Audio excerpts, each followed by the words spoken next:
सगळ्यात पहिले स्वागत आहे आपल्या मराठी कोडिंग शाळा युट्यूब चॅनल.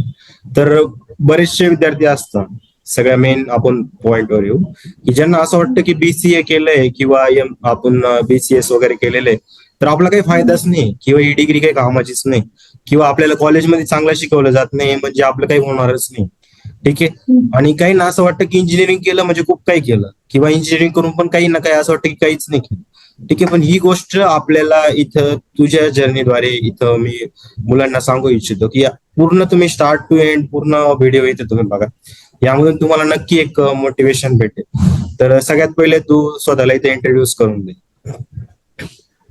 सगळ्यात पहिले थँक्यू सो मच, तुम्ही मला तुमच्या चॅनलवरती बोलवलं गेस्ट म्हणून. My name is Vishakha Kailas Badgujar. I am from Chhatrapati Sambhajinagar. मी प्रॉपर तिथलीच आहे आणि माझं पूर्ण जे एज्युकेशन आहे ग्रॅज्युएशन पर्यंत ते सगळं छत्रपती संभाजीनगरमध्ये झालेलं आहे. सो मी प्लेन बीसीए केलेलं आहे आणि प्लस मी एक्सटर्नल होती बीसीए मध्ये. मी रेग्युलर कॉलेज केलं नाही. सगळ्यात पहिले तर आता जी सिच्युएशन आहे त्याच्यामध्ये स्किल खूप जास्त इम्पॉर्टंट आहे. जर तुम्हाला तुमचा रिझ्यूम शॉर्टलिस्ट करायचं असेल तर तुमच्याकडे डिग्री असणं मॅन्डेटरी. पण जर तुम्हाला तुमचा जॉब हवा आहे किंवा रिझ्यूम सिलेक्टेड असायला पाहिजे तुमचा, तर तुम्हाला स्किल असणं खूप जास्त इम्पॉर्टंट आहे इंडस्ट्रीमध्ये. सो त्याच्यामुळे माझा प्लॅन होता की बाहेरून ऍज एक्सटर्नल कॉलेज करू बीसीएचं आणि मी घरी राहून सगळ्या स्किल डेव्हलप केला, सेल्फ लर्निंग केली, स्वतः शिकली आणि आज मग मी एका कंपनीमध्ये जीएमबी ब्रीफकेस प्रायव्हेट लिमिटेड म्हणून कंपनी आहे संभाजीनगरला, तिथं मी ऍज अ एआय डेव्हलपर म्हणून जॉईन आहे सर. येस. तर सगळ्यात पहिलं मेन इम्पॉर्टंट की ही गोष्ट त्याने क्लिअर केली की डिग्री इम्पॉर्टंट नाही. डिग्री आहे तुम्हाला फक्त एक क्रायटेरिया फुलफिल करण्यासाठी, पण इम्पॉर्टंट हे आहे की तुम्ही त्या डिग्री मधून नेमकी शिकला काय. ठीक आहे. असे कित्येक उदाहरण आहे की आपल्यापाशी की ज्यांनी पूर्ण ग्रॅज्युएशन केल्यानंतर पण त्यांचा जॉब हा शक्यतो नाही लागत. मेन रिझन काय की त्यांनी बेसिक कडे लक्ष नाही दिले जात किंवा त्यांच्या स्किल कडे लक्ष नाही दिले जात. तर हा एक मेन पॉईंट आहे की तू एक्सटर्नल कॉलेज घेतलं आणि एक्सटर्नल कॉलेज घेतल्यानंतर सुद्धा की तू प्रॅक्टिकली स्किल शिकून तू तुझा जॉब मिळवला. ही खूप जास्त इन्स्पायरिंग आहे आणि आपल्या मुलांना पण त्याच्यामध्ये इन्स्पिरेशन भेटलं असेल. तर सगळ्यात मेन इम्पॉर्टंट म्हणजे की तुझी जर्नी कडून स्टार्ट झाली, म्हणजे की कशा वेळी तू स्टडी केला, तू हे एआय मलाच हे का चूज केलं किंवा एआयच हे का चूज केलं. कारण पोरांच्या मनात काय असतं की अरे एआय एम एल ला कुणी जॉबच देणार नाही. तुझ्या डोक्यात असं काही आधी प्लॅन आला होता की तू फुल स्टॅक वगैरे केलं होतं किंवा पायथॉनलाच का चूज केलं, हे मेन इथं समजव आधी. तर सगळ्यात पहिले तर मी 12वी पर्यंत माझं पीसीबी होतं. सगळ्यात पहिले तर माझं मॅथ ही फील्डच नव्हती. मला चूज करायचं होतं, नीट क्रॅक करायची होती, बट काही फायनान्शियल कंडिशनमुळे मी ते करू नाही शकले. बट मी तरी ठरवलं की मला इंजिनिअर मध्ये स्कोप आहे तर मी इंजिनिअरिंग करू शकतो. मग मी त्याच्यामुळे बीसीएचा म्हणजे बीसीए मध्ये ऍडमिशन घेतलं. बाहेरून एक्सटर्नल कॉलेज घेतलं. त्यावेळेस भरपूर जण मला बोलले की रेग्युलर कॉलेज करणं खूप जास्त इम्पॉर्टंट आहे, ह्या गोष्टी त्या गोष्टी. बट मला असं वाटलं की स्किल हे खूप जास्त इम्पॉर्टंट आहे माझ्यासाठी. सो तेव्हा मला हेल्प केली अक्षय वाळिंबे सर म्हणून. त्यांची स्वतःची आयटी कंपनी आहे आणि ते प्लस रायटर पण आहे. त्यांनी 2 बुक पण पब्लिश केला त्यांच्या टॉकिंग टू एआय बद्दल. सो त्यांनी मला प्रॉपर रोडमॅप दिला. त्यांनी मला सांगितलं की स्किल हे खूप जास्त इम्पॉर्टंट आहे. डिग्री इम्पॉर्टंट आहे, पण जर तुझ्याकडे स्किल नसेल तर इंडस्ट्रीमध्ये तुला काम नाही भेटणार. सो त्याच्यामुळे मग मी ठरवलं की मला बेसिक कोडिंग काय असते मी तिथून सुरुवात केली. त्याच्या आधी मी एक्सेल शिकली, पॉवर बीआय शिकली. ते मी जे शिकली ते मी एका ठिकाणी जॉब केला आहे एक 8-9 महिने. तिथे मी एक्सेल वगैरे शिकली. त्याच्यानंतर मी तो जॉब स्विच केला बिकॉज तिथे माझी ग्रोथ नव्हती म्हणून. देन मी नंतर घरी राहून पायथन ही जी प्रोग्रामिंग लँग्वेज आहे तिला एकदम बेसिक पासून शिकत आली. त्याच्यानंतर मग बेसिक टू ऍडव्हान्स, मग तेव्हा मी प्रोजेक्ट वगैरे केली पायथन वरती.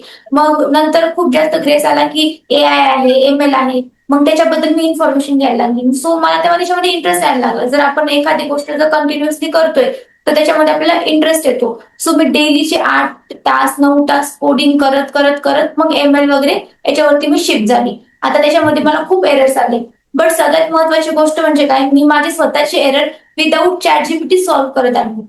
म्हणजे स्वतः पहिले इम्प्लिमेंटेशन केलं. आता आजकाल मुलं काय करतात की चॅट जीपीटी कडनं कोड घेतात, मग तो कॉपी पेस्ट करतात. सो ती सगळ्यात महत्वाची गोष्ट आहे की तुम्ही कोड समजून घ्या. तुम्हाला एरर किती पण समजतोय, तुमचं जे लॉजिक आहे ते किती बिल्ड असणं खूप जास्त इम्पॉर्टंट आहे इंडस्ट्रीमध्ये. ती एक मेन गोष्ट आहे. तर मी ते लॉजिक बिल्ड करत गेली की कोणतं फंक्शन कुठे काम करतं, पायथॉनची लिमिटेशन काय आहे, एआयच्या पण लिमिटेशन आहे, मग त्या कुठपर्यंत आहेत, या सगळ्या गोष्टीचा मी अभ्यास केलेला आहे. सो आता ही माझी जर्नी. लॉजिक बिल्ड करणं ही इम्पॉर्टंट आहे. आणि दुसरं म्हणजे की एरर आला म्हणजे छोटं छोटं एरर जरी आला ना, मुलं स्क्रीनशॉट काढतात, ChatGPT टाकता, कॉपी करता आणि पेस्ट करता. तर ही लर्निंग प्रोसेस मध्ये तुम्ही थोडंसं अवॉइड करा. नंतर जसं जसं पुढे तुमचा यूज वाढेल, जसं जसं तुम्ही इंडस्ट्रीमध्ये जाशाल, तेव्हा तुम्हाला यूज करायचे तो जो कोड दिला, पण तो कोड हा बरोबर आहे की नाही हे चेक करण्यासाठी आधी तुमचं बेसिक हे स्ट्रॉंग पाहिजे. नाही तर फक्त काय कॉपी पेस्ट केलं असं तर तुम्ही एखाद्या कंपनीचं वाटोळ करून टाकशाल. बरोबर आहे की नाही? बरोबर आहे की नाही? काही खूप मोठा लॉस पण होऊ शकतो. ठीक आहे, आताच मागं असं झालं होतं की खूप जणांचे डेटा सेंटर वगैरे इव्हन डेटा लॉस पण होऊन गेला. तर ही गोष्टीसाठी तुम्ही असे कोडर राहिले पाहिजे की तुमच्यामुळं काही नुकसान पण नाही झालं पाहिजे. आणि बेस्ट कोडर म्हणून तुम्ही सिलेक्ट झालं पाहिजे. इव्हन आजकाल मुलं ChatGPT वरून घेतलेला कोड हा समजून पण घेतात. असं काही नाही की नाही येत त्यांना. तुम्ही त्याला एक प्रॉम्प्ट जर दिली तर तो त्यावेळी तुम्हाला समजावून पण सांगतो. पण तो जो समजावून सांगितलेला कोड आहे आपल्या सिच्युएशन मध्ये फिट होणार आहे की नाही हे पण इम्पॉर्टंट आहे. नाहीतर काय होऊन जातं की फक्त आणला आणि हे केलं, मग त्याला हे माहितच नसेल की हा अल्गोरिदम प्रॉपरली कसा वर्क होतोय किंवा ही गोष्टी कशी याच्यामध्ये चालते, ही या सिच्युएशन मध्ये खरंच ही गोष्ट फिट होईल का. तर ही गोष्ट त्याला कळेल केव्हा, जेव्हा तो स्वतः प्रॉब्लेमला फेस करत, स्वतः सॉल्व्ह करत. प्रत्येक गोष्टीला लगेच ChatGPT यूज न करता स्वतः बेसिक बेसिक गोष्टी आधी समजून घेईल आणि तो ट्राय करेल, एफर्ट टाकेल. यांना काय पाहिजे 8 दिवसामध्येच लगेच किंवा 10 दिवसातच पायथॉन शिकलं पाहिजे, 4 महिन्यातच AIML झालं पाहिजे किंवा 2 महिन्यातच AIML झालं पाहिजे. ही अशी गोष्ट नाही. प्रत्येक ठिकाणी तुम्हाला एफर्ट टाकावं लागते. नक्की तू पण तेवढे एफर्ट टाकले म्हणून तू काहीतरी अचिव्हमेंट केलेलं. ठीक आहे.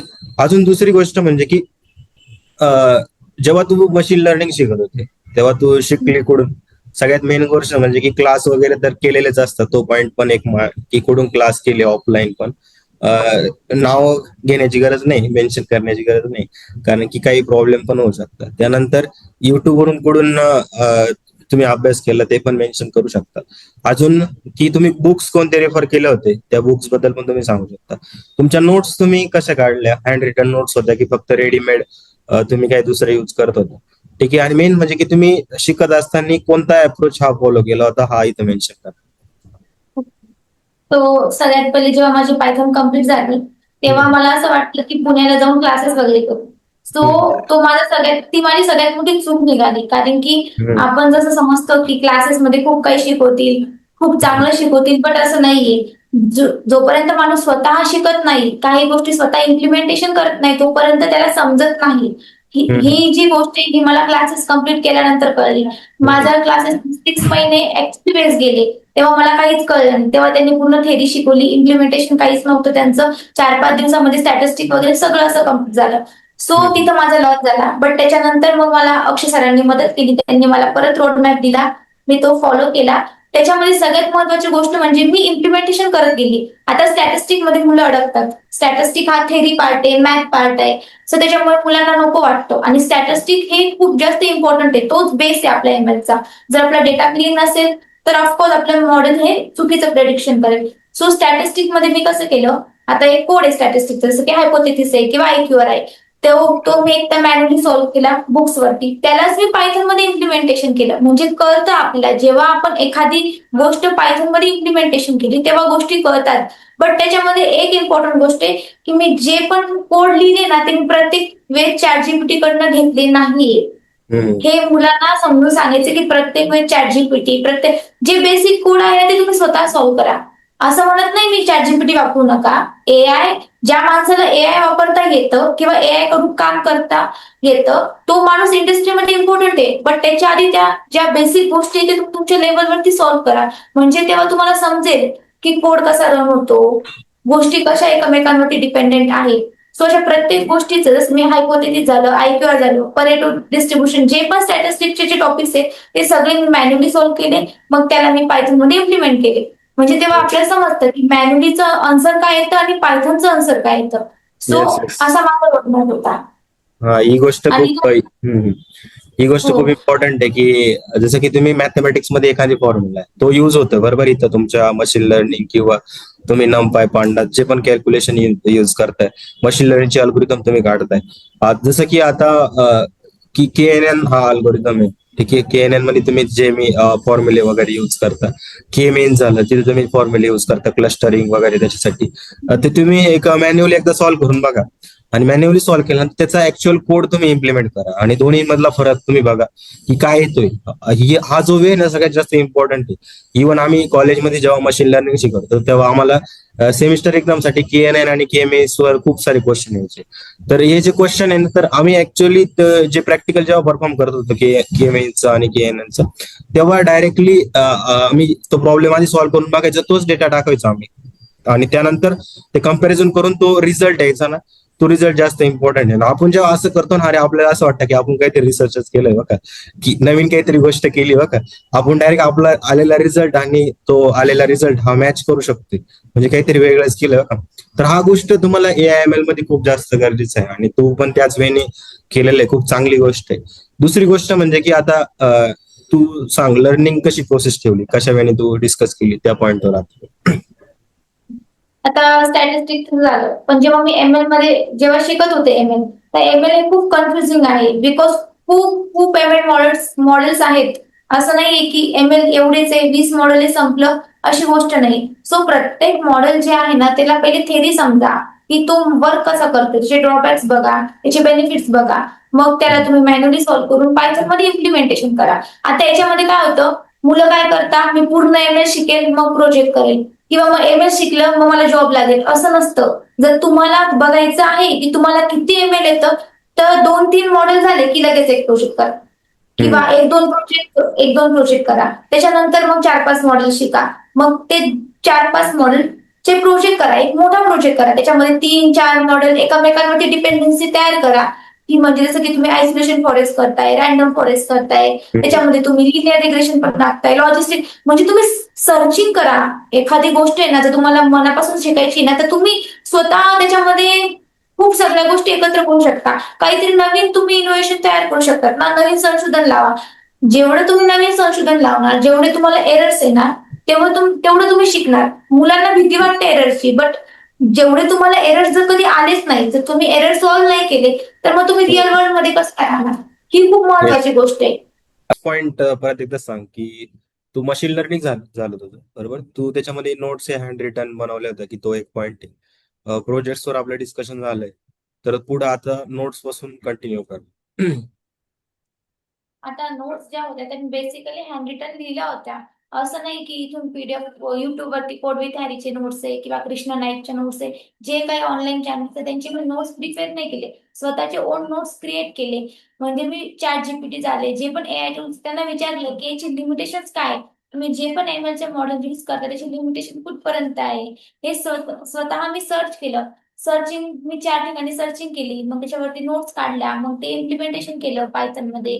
मग पायथन मध्येच काय इम्प्लिमेंटेशन होतं, अदर लँग्वेज का नाही यूज करत. म्हणजे ऍक्च्युली आपण जे काम करतो ना त्याच्याबद्दल आपल्याला 4 क्वेश्चन आधी आपल्या डोक्यात पाहिजे. सो तेव्हा कुठे त्या क्वेश्चनचे आन्सर दिल्यानंतर आपल्याला समजेल, डीप मध्ये नॉलेज येईल. म्हणजे जर तुम्हाला एखादी गोष्ट जर एकदम डीप मध्ये शिकायची असेल तर त्याच्याबद्दल तुम्हाला क्वेश्चन हे आले पाहिजे, तुमच्या डोक्यामध्ये क्वेश्चन स्वतः ओन क्रिएट झाले पाहिजे, तेव्हा त्या गोष्टीचं आन्सर मिळतं आणि तेव्हा तो परफेक्ट पार्ट आपल्याला भेटतो सर. नेक्स्ट पॉइंट असं आहे की डेटा स्ट्रक्चर अल्गोरिदम या टॉपिकवर तू किती भर दिला होता. म्हणजे भरपूर जणांचा हा क्वेश्चन असतो की AI साठी डेटा सायन्स साठी ही DSA हे किती रिक्वायर्ड आहे किंवा तू DSA स्वतः किती प्रिपेअर केलं होतं. DSA ही खूप खूप इम्पॉर्टंट आहे सर. जेव्हा आपण जनरेटिव्ह AI, रॅग, LLM हे जे आहे ना, ह्या गोष्टी जेव्हा आपण अभ्यास करतो, तर मुलांना काय वाटतं, LLM ला कॉल करायचा प्रत्येक वेळेस, मग LLM आन्सर येतं. बट असं रिअल वर्ल्ड मध्ये चालत नाही. GPU, CPU वरती ताण येतो. तो DSA चा मी खूप जास्त अभ्यास केला. तरी पण जेव्हा रिअल वर्ल्ड मध्ये मी आलं, तेव्हा मी जास्त नॉलेज घेतलं DSA चं. जसं की डेटा फिल्टरिंग झालं, PostgreSQL झालं, त्याच्यानंतर मग त्याच्यामध्ये ऍसिडिक जे इन्फॉर्मेशन असते ती झाली. त्याच्यानंतर जॉईन्स असतात, त्याच्यानंतर वेअर क्लॉज असतात, हे काय यूज होतो. त्याच्यानंतर PostgreSQL वरती पण मुलांनी ना एक प्रोजेक्ट करायला पाहिजे, प्रोजेक्ट बिल्ड करायला पाहिजे की DSA हे काय यूज होतं. आता DSA हा पार्ट वेगळा आहे आणि AI/ML हा पार्ट वेगळा आहे. पण ह्या दोघांचं कनेक्शन काय आहे, बिकॉज प्रत्येक AI मॉडेल हे डेटा शिवाय इनकम्प्लीट आहे. जर त्याच्याकडे डेटा नसतं तर AI हे काहीच नाहीये. फक्त डेटावरती चालणारा पार्ट हा AI आहे. मग डेटा सेट कसा असला पाहिजे, डेटा स्ट्रक्चर असं कसं कसं असलं पाहिजे, टेबल फॉर्मॅट असतो, स्ट्रक्चर डेटा, अनस्ट्रक्चर डेटा काय असतो, फिल्टर झाल्यानंतर डेटा कसा असतो, डेटा फिल्टरिंग JSON मध्ये किंवा डेटा क्लिनिंग पायथॉन मध्ये काय असते, ही सगळ्या गोष्टीचं नॉलेज असणं खूप जास्त इम्पॉर्टंट आहे. तर तुम्हाला एआय फील्ड जर तुम्ही चूज करताय किंवा तुम्हाला एआय मध्ये जॉब हवा असेल तर DSA खूप जास्त इम्पॉर्टंट आहे सर. म्हणजे की नेक्स्ट क्वेश्चन असं आहे की म्हणजे की एआय किती प्रिपेअर केलं होतं, म्हणजे की प्रिपेअर म्हणजे एआय टूलचा यूज किती केला होता, बरोबर ना? हाच क्वेश्चन की तुम्ही एआय टूल कोणते कोणते शिकला होता, कोणते कोणते तुम्ही यूज केले तुमच्या पूर्ण ओव्हरऑल जर्नीमध्ये, हे तुम्ही सांगा. ओव्हरऑल जर्नीमध्ये मी ChatGPTचा यूज केलेला आहे, क्लॉडचा यूज केलेला आहे. त्यानंतर प्रॉप्लेक्सिटी नावाचं एक एआय टूल आहे ते यूज केलेले आहे. अँटी ग्रॅव्हिटी नावाचे एआय टूल्स आहे. मी असं म्हणत नाही की तुम्ही टूल्स यूज नका करू, तुम्ही टूल्स यूज करा. ऍक्च्युली ज्या माणसाला एआय कडून काम करून घेता येत असेल तोच माणूस आता इम्पॉर्टंट आहे इंडस्ट्रीमध्ये. सो तुम्ही एआय कडून काम करून घ्यायला शिका. मग त्याच्यासाठी प्रॉम्प्ट इंजिनिअरिंग लागते. आता आजकाल मुलांना वाटतं की एआय वरती तुम्ही काही पण टाकलं तर तो आन्सर देतो, पण असं नसतं. एआय प्रत्येक वेळेस हॅल्युसिनेशन करतं. तर हॅल्युसिनेशन काय असतं, अशा टोकन विंडो काय असतं, भरपूर गोष्टी असतात. जर तुम्हाला एक एआय टूल यूज करायचं असेल ना, त्यासाठी पण भरपूर गोष्टी तुम्हाला आधी शिकाव्या लागतात. नाही तर तुम्ही घेतला कोड कॉपी पेस्ट, घेतला कोड कॉपी पेस्ट अशाने होत नसतं. रिअल वर्ल्ड हे खूप डिफरंट असतं आपल्या ऍज कम्पेअर टू आपण जे प्रोजेक्ट करतो किंवा शिकतो. सो प्रत्येक गोष्ट तुम्ही जी यूज करताय ना एआय टूल, त्याचे ड्रॉबॅक्स एकदा बघत जा की याची लिमिट कितपर्यंत आहे, मग याची बेनिफिट काय आहे, मग दुसऱ्या टूलचे बेनिफिट काय आहे. अशा प्रत्येक गोष्टी छोट्या छोट्या गोष्टी ज्या आहेत त्या पॉइंट आउट करायला शिका मुलांना. येस. जसं की मशीन लर्निंग बद्दल पण तू सांगितलं, ठीक आहे. नेक्स्ट क्वेश्चन आहे डीप लर्निंग किंवा LLM असेल किंवा जेन एआय असेल. अजून तुमचं पुढचा जो पोर्शन असेल NLP वगैरे, या टॉपिक बद्दल तू किती भर दिला होता, म्हणजे या टॉपिकवर? आणि मेन म्हणजे की आता मशीन लर्निंगच्या बेसिसवर काय इंटरव्ह्यू मध्ये विचारलं गेलं, डीप लर्निंगच्या बेसिसवर काय विचारलं गेलं, नंतर तुमचं NLP आणि तू जे प्रोजेक्ट केले होते त्याच्या बेसिसवर जास्त विचारलं, की थेरॉटिकल कॉन्सेप्च्युअल गोष्टी पण तुला विचारल्या? या गोष्टी सगळ्यात इम्पॉर्टंट क्वेश्चन आहे, मुलांनी ही गोष्ट क्लिअर झाली पाहिजे. तर आता पार्ट येतो डीप लर्निंग वगैरे. तर डीप लर्निंग तर मी डायरेक्ट प्रोजेक्ट केले होते. आधी मी नॉलेज घेतलं डीप लर्निंगचं. ऑफकोर्स नॉलेज हे असायला हवं. थेरी जो पार्ट आहे ना AIMLचं, त्याचं नॉलेज असणं थेरी हे खूप जास्त इम्पॉर्टंट आहे. त्याच्यानंतर मी प्रोजेक्ट केले, डायरेक्ट प्रोजेक्ट. कारण की प्रोजेक्ट मध्ये समजून जातं आपल्याला किती येतं. बट जर प्रोजेक्ट करायचं असेल तर विदाऊट इगो प्रोजेक्ट करावा मुलांनी. नाहीतर बघ आपल्याला येत नाहीये मग क्लॉड करणं घ्या, कोड इकडून घ्या, कोड तिकडून घ्या आणि कसंही करून त्याला जोडून जाडून तुम्ही प्रेझेंटेशन करताय, तर ती एकदम रॉंग गोष्ट आहे सर. कारण की तुम्ही जो प्रोजेक्ट तुमच्या याच्यामध्ये रिझ्यूम मध्ये टाकतात ना त्याच्यावरतीच तुम्हाला क्वेश्चन विचारले जातात. तर जसं की मी रॅकचे प्रोजेक्ट केलेले आहे, त्याच्यानंतर कम्प्युटर व्हिजनचा प्रोजेक्ट केलेला आहे, त्याच्यानंतर माझी स्वतःची लायब्ररी मी क्रिएट केलेली आहे. रॅक जो मॉडेल आहे ना एआय मॉडेल, त्याची मी लायब्ररी क्रिएट केलेली आहे. इट मीन्स की जसं की आपण पांडाज इन्स्टॉल करतो तो तुमच्या सिस्टीम मध्ये विंडोज मध्ये, तसं जर तुम्ही माझ्या लायब्ररीला इन्स्टॉल केलं तर ती इन्स्टॉल होते. मग मी तिथपर्यंत पोहोचली, म्हणजे जनरेटिव्ह एआयच्या डीप नॉलेज घेतलं मी. मी आधीपासून म्हणजे पहिल्यापासून हे सांगत आलेली आहे, तुम्ही जी पण गोष्टी शिकत असाल त्याच्यात डीप नॉलेज घ्या. त्याची स्टार्टिंग कुठून होते तिथून तुम्ही सुरू करा. त्याचं संशोधन कसं होतं, रिसर्च करा प्रत्येक गोष्ट. मग ते केल्यानंतर जेव्हा माझा इंटरव्ह्यू जो झाला, शेड्यूल झाला संभाजीनगरला, तेव्हा मला सरांनी खूप प्रश्न विचारले. आणि प्रश्न हे फक्त आणि फक्त माझ्या प्रोजेक्ट बेसवरच विचारले. आणि सगळ्यात महत्वाची गोष्ट म्हणजे तुम्ही कॉन्फिडन्स असायला हवा. तुम्ही जे काम केलेलं आहे ना, तुम्ही एक प्रोजेक्ट बिल्ड केलेला आहे बरोबर. जर जो इंटरव्ह्यूअर असतो ना तो तुम्हाला कन्फ्युज करतो की तू हे खरंच केलंय का, मग याच्यात तुला काय नॉलेज आहे, तू कोणतं मॉडेल वापरलं. आता सपोज दुसऱ्याचा मुलगा आहे तर त्याने ChatGPTचा यूज केला. मुलं काय करतात, घे कोड ChatGPT कडनं करा प्रोजेक्ट, घे कोड. याच्यामुळे त्यांना कळतच नाही ते काय करताय. आणि जेव्हा ते इंटरव्ह्यू द्यायला जातात तेव्हा त्यांना क्वेश्चन विचारतात की तू हे कुठून कुठून आणला तू हा कोड. तेव्हा ते डायरेक्ट बोलतात की मी ChatGPTचा यूज केला. ChatGPTचा यूज करा, त्याच्यामध्ये काही प्रॉब्लेम नाहीये. बट तुम्ही कोणतं मॉडेल यूज करताय, मग तुम्ही ही गोष्ट काय इम्प्लिमेंटेशन करताय, हे सगळं नॉलेज असणं खूप इम्पॉर्टंट आहे. मला ओव्हरऑल माझा इंटरव्ह्यू पूर्ण नाही पूर्ण माझ्या रॅक मॉडेलवरती, माझ्या रॅक लायब्ररीवरती झालेला आहे. मग तू प्रोजेक्ट कसं इम्प्लिमेंटेशन केलं, मग तू प्रोजेक्ट मध्ये काय काय बिल्ड केलं, मग तू हाच मॉडेल का यूज केला, या सगळ्या गोष्टी मला फिरवून फिरवून विचारलेल्या आहे सर. कारण की इंटरव्ह्यूअरचं असं असतं की याचं नॉलेज किती आहे, हा किती कॉन्फिडंट आहे आणि याला कितपत नॉलेज आहे, यासाठी प्रत्येक गोष्ट ते फिरवून विचारतात. सो ही एक गोष्ट खूप जास्त महत्वाची आहे की घ्या कोड मग करा प्रोजेक्ट, मग तो लिंक्डइनवर टाका, गिटहबवर टाका. अशा गोष्टी नाही चालत रिअल वर्ल्ड मध्ये. रिअल वर्ल्ड मध्ये तुम्ही एक प्रोजेक्ट केला तर तुम्हाला त्याच्याबद्दल 10 प्रश्न वेगवेगळ्या पद्धतीने विचारले जातात. तो मी येस. एक मुलांना लॅपटॉप असं लागला. एक अजून गोष्ट आहे की किती कंपनीसाठी तू अप्लाय केलं होतं किंवा स्वतः तू किती इंटरव्ह्यू दिलेले आहे? मी खूप खूप फिरलेली आहे. मी जेव्हा पुण्यामध्ये होती, जेव्हा माझं AI ML शिकली होती मी, आणि ते शिकल्यानंतर मी स्वतः कंपनीला व्हिजिट दिलेली आहे. स्वतः माझा रिझ्यूम मी पाठलेला आहे कंपनीमध्ये जाऊन जाऊन, की तुम्ही मला शोधा किंवा माझा इंटरव्ह्यू घ्या. आणि स्वतः अप्लाय करून सुद्धा मला जॉब भेटत नव्हता, बिकॉज माझ्याकडे डिग्री नव्हती.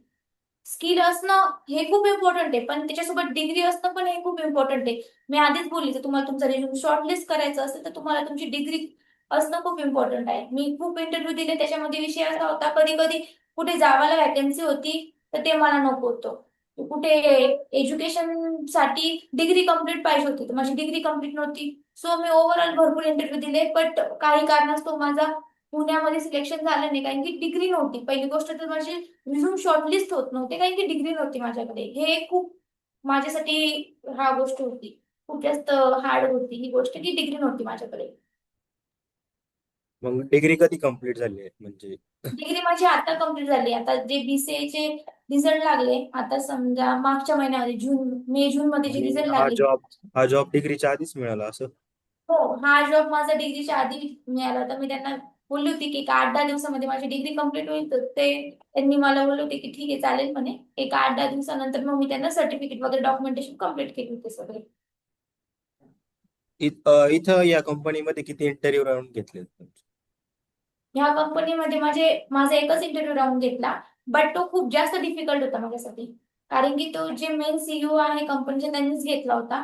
त्यांनी मला खूप जास्त प्रश्न विचारले होते की खरंच तू केलेली आहे का ही गोष्ट? कारण की कसं असतं, मुलं खूप जास्त कॉपी पेस्ट आणतात करून कोड. सो ही गोष्ट खूप जास्त महत्वाची आहे. तर तुम्ही तुमचा रिझ्यूम बिल्ड करताय, तर त्याच्यामधलं प्रत्येक गोष्ट तुम्हाला विचारली जाते. तुमचा रिझ्यूम सोडून तुम्हाला काहीच विचारत नाही. तुम्हाला ते तुमच्या स्कूलचे सब्जेक्ट विचारणार नाही, की तुला किती CGPA ते हे नाही विचारणार. तुम्ही केलेला प्रोजेक्ट, तुम्ही आतापर्यंत काय केलं, त्यांनी मला हेच विचारलं.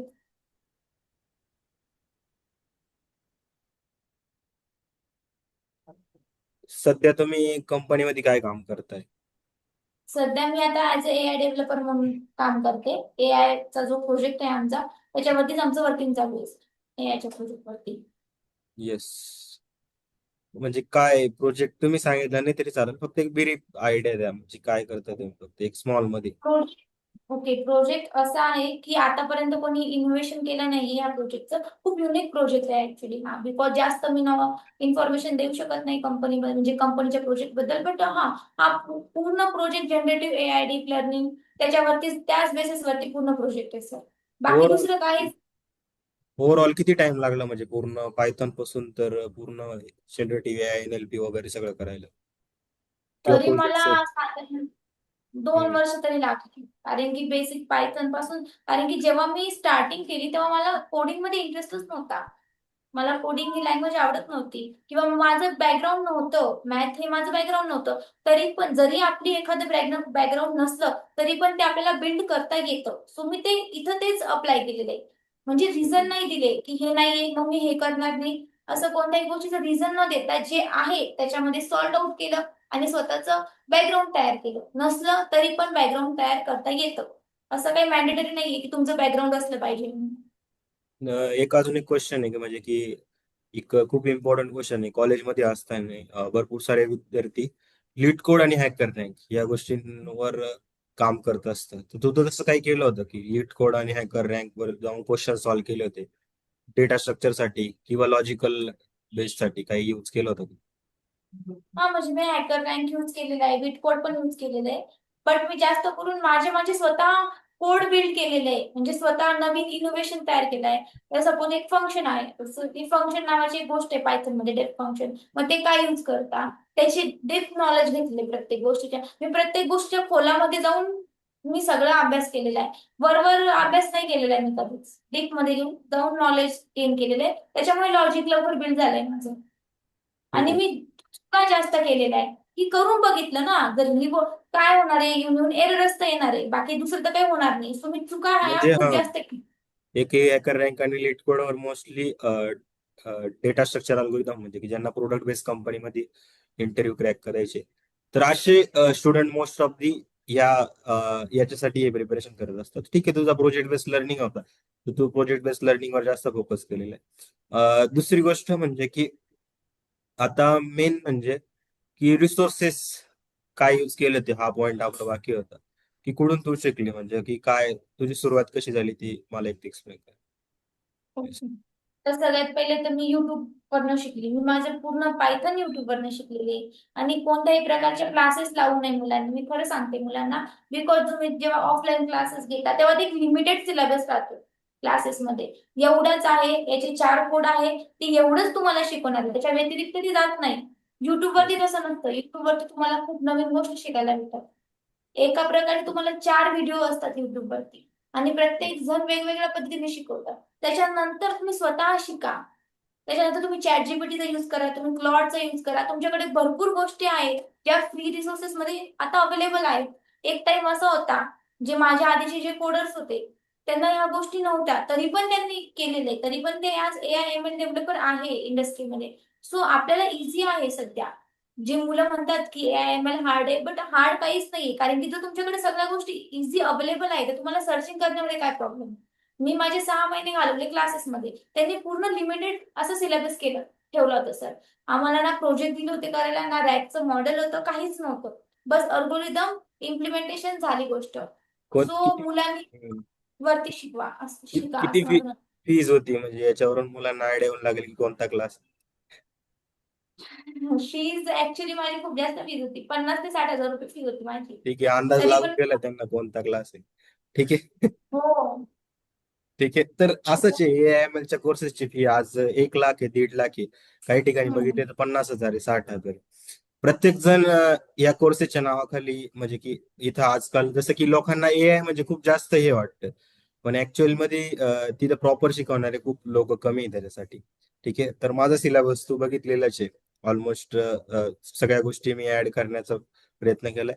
पण अजून पण काय असं वाटत असेल की तुला की काही गोष्टी मी अजून त्यामध्ये टाकल्या पाहिजे, तर त्या पण तू सांगू शकते.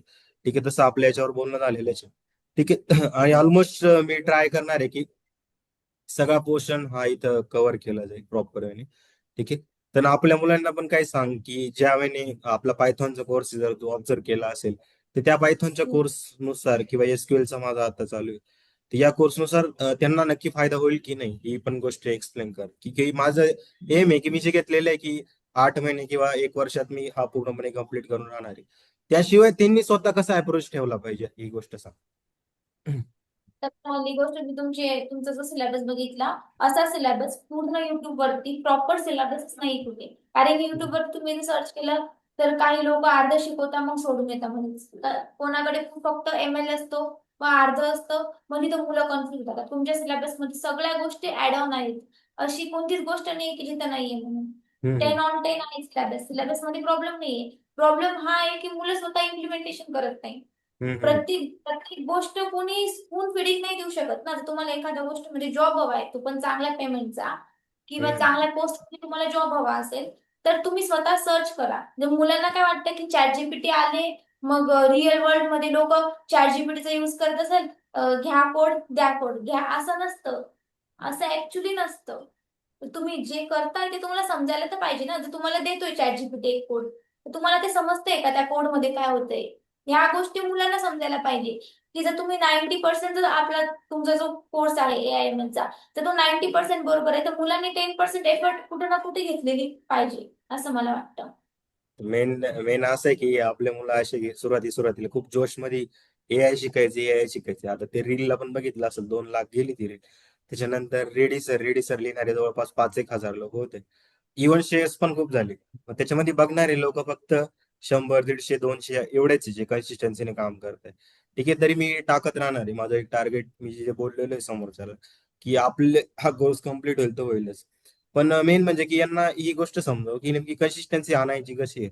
मी पहिल्या व्हिडिओपासून सांगतोय कन्सिस्टन्सी कन्सिस्टन्सी, पण हे माझ्या गोष्टीला सिरियस घेतच नाही. तर तुम्ही एकदा सांगा की खरंच गरजेचे आहे का.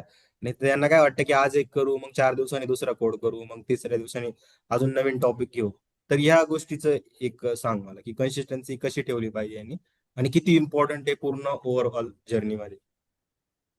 तर मी माझ्या ओव्हरऑल जर्नीमध्ये सांगायला गेलं तर मी गेले दिवसातले 13 तास कोडिंग केलेली सर. 13 हम्म, अवर्स.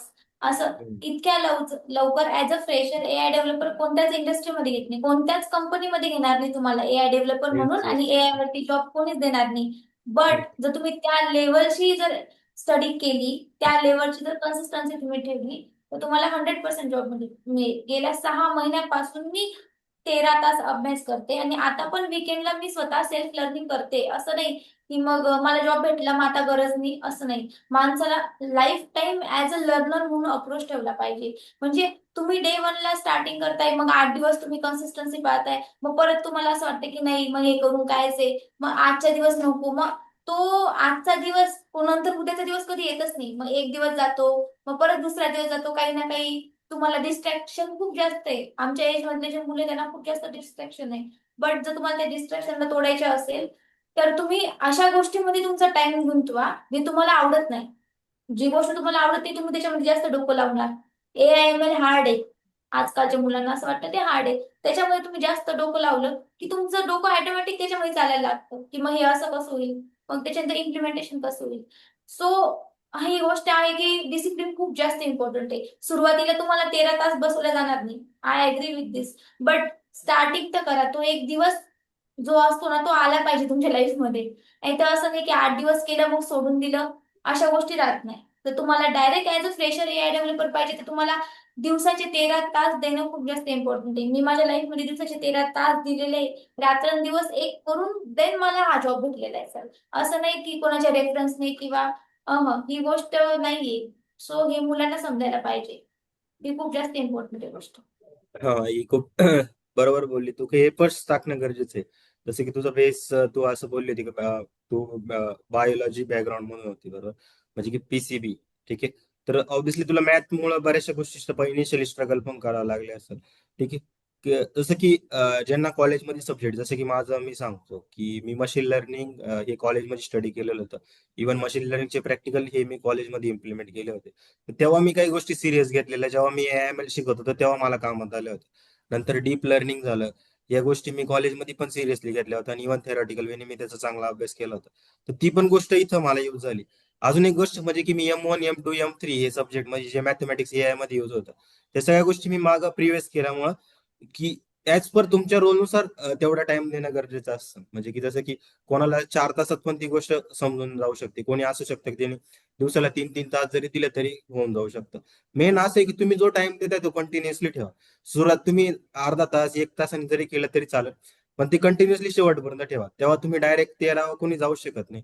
तुम्हाला 3-4 4 तास 5 तास मग प्रोजेक्टमध्ये गेल्यावर तुम्ही देऊ शकता तेवढा टाइमिंग. 10 तास जर तुम्ही फ्री असाल तेवढे तर. ठीक आहे. पण सुरुवातीला असं नाही की तुम्ही डायरेक्टच बसून आणि 13 तास कोणीच बसू शकत नाही. ठीक आहे. तुम्हाला आधी ती गोष्ट असं असं तर तुम्ही एका दिवसात पायथन खतम करू शकता 13 तास बसले तुम्ही तर. ठीक आहे. पण तुम्हाला लगेच नाही, थोडं थोडं थोडं थोडं स्टार्ट करायचंय. 10 ते 15 दिवस. आणि अजून एक मेन्शन केलं की तू युट्यूब वरून सगळ्यात जास्त गोष्टी इथं शिकली. तर या गोष्टी यांच्या पण डोक्यात जायला पाहिजे. त्या पुण्याला जाऊन ते क्लासेस वाल्यांना पैसे देत आहे, लाख लाख रुपये, ते आमिर होत आणि हे गरीब होत चालले. ठीक आहे. पण ठीक आहे, काही विषय नाही, प्रत्येकाचा हे हे पण तुम्ही गोष्टी आधी रिअलाइज करा की ऍज अ फ्रेशर म्हणून जर तुम्हाला एआयएमएल मध्ये जॉब घ्यायचा, जसं की यांनी घेतलाय तर स्वतःच्या हिमतीवर घेतलाय. कोणत्या रेफरलद्वारे सुद्धा काम नाही होते. डेटा सायंटिस्ट मध्ये सुद्धा रेफरलद्वारे काम नाही होते. कोणते पण इंटरव्ह्यू असू दे तुमचा, त्या इंटरव्ह्यू मध्ये तुम्हाला मेन जे इम्पॉर्टंट आहे की तुमच्या कॉन्सेप्च्युअलची डेप्थ, म्हणजे की तुम्ही जे प्रोजेक्ट बनवताय तुमची कॉन्सेप्टची डेप्थ अशी पाहिजे की काही पण विचारलं ना तुम्हाला आलं पाहिजे त्याच्यामधलं. ठीक आहे. फक्त असं बनवायचं म्हणून बनवू नका. किंवा तुम्ही एखाद्या, जसं की मी मुलांचं सांगतो, अजून एक कोर्सेस मधला एक फॉल्ट आहे की मुलं काय करतात माहिती का, टीचरने जेवढं कंटेंट घेतलंय ना ते शिकलं आणि बाद झालं. बाकी स्वतःच दिमाग काहीच लावणार नाही. स्वतः काही चॅट जीपीटीला काहीच विचारणार नाही, काहीच नाही. एकदम अंध भक्त जसं म्हणतात तसं direct as it is follow करणं, ऍज इट इज सगळ्या गोष्टी फॉलो करणं. किंवा एखाद्या टीचरला पूर्ण लॉर्ड सारखं मानून घेणं. पण तुम्ही आधी त्या बॅकचं बॅकग्राऊंड पण शिका. तुम्ही स्वतःचं पण डोकं लावत चाला, स्वतःच्या पण गोष्टी विचारत चाला. जसं की कोणी पण असू दे, की असं नाही की तुम्ही स्वतःचं दिमाग लावलं ना मग तुमच्या गोष्टी क्लिअर होता अजून. अरे हा, ही गोष्ट का आली, ही गोष्ट का आली. जसं की मी मुलांना सांगत असतो की जसं एक लेक्चर झालं तुमचं, तर त्या लेक्चर नंतर तुम्हाला जे शिकवलं गेलं तुम्ही ऍज अ चॅट जीपीटी किंवा त्याला विचारा, त्याला क्वेश्चन विचारला किंवा त्याला हे विचारा की फर्स्ट थिंग अप्रोचने मला हे सांग, ही गोष्ट कशी तयार झाली, याच्या मागचं रिझन काय आहे? का हीच गोष्ट यूज केली, दुसरी याच्याऐवजी दुसरा काही ऑप्शन नाही का, मग तोच यूज केला तर काय होईल, हा यूज केला तर काय होईल. जसं की डीएससी मध्ये असतं की तुमचा टाइम कॉम्प्लेक्सिटी एवढी पाहिजे, त्याच्यापेक्षा अजून ऑप्टिमल, असं ऑप्टिमल. तसंच तुमचा लर्निंग अप्रोच पण तसाच पाहिजे की तुम्ही पण याच वेने थिंकिंग केली पाहिजे, तेव्हा तुमचं डेव्हलप होतं. तर नक्की आपले स्टुडंट पण हाच तू जे सांगितलं तोच अप्रोच हा फॉलो करतील. अजून पुढे मी जसं सांगितलेलं की प्रोजेक्ट बेस काही जर सेशन असलं तर तू पण इथं या चॅनलवर कंडक्ट करू शकते. ठीक आहे. बाकीचं आपले जी कोर्स आहे तो हा कंटिन्युअसली चालूच राहणार आहे. असे खूप सारे सेशन आपण आपल्या चॅनलवर आणत राहणार आहे. पुन्हा एकदा धन्यवाद. आणि अजून आपण काही तुला वाटलं की अजून एखादं सेशन आपण घेऊ शकतो तर तू सांगितलं तर त्या टॉपिकवर पण बोलू शकतो, स्पेशली ए वगैरे त्या टॉपिकवर. ठीक आहे. Thank you so much. ठीक. Thank you sir.